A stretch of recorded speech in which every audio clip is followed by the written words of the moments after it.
ng steak. Ito po, sarap yan.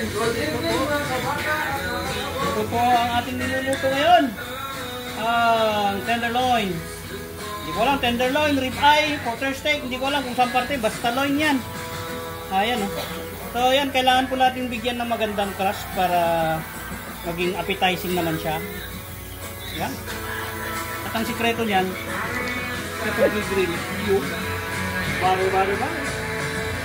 Okay lang yung mag-prepare up lang, iwasan dyan. Konting ingat lang po sa mga nag-iihaw ng mga ganito kasi hindi natin maiwasan yung mag-prepare up na ganyan kasi masyadong mataba yung ating luluto. So, mamantika. So, mag-prepare up talaga po ng ganyan. Tapos matagdagan mo pa ng bate. Pero mag-prepare up siya. Yan. Lagyan natin siya ng crust. Magandang crust. Yan. Yun. Makita nyo.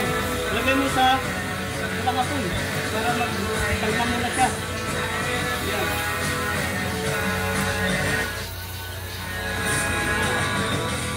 Sabi nga ng aking mentor, dapat unahin paragi na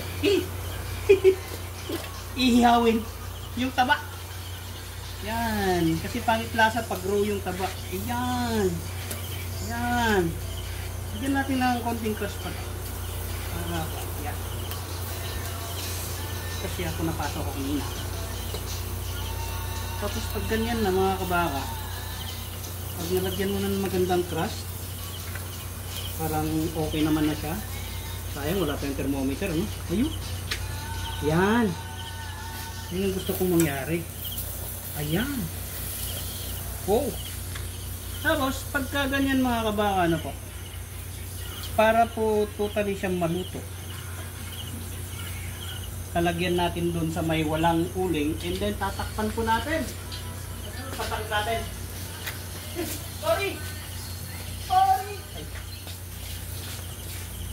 Takpan natin para magkaroon siya ng indirect heat cooking. Hopefully maris niya yung 135 degrees Fahrenheit na internal temperature para to perfect medium rare. Sana po. Yan, takpan natin ng ganyan.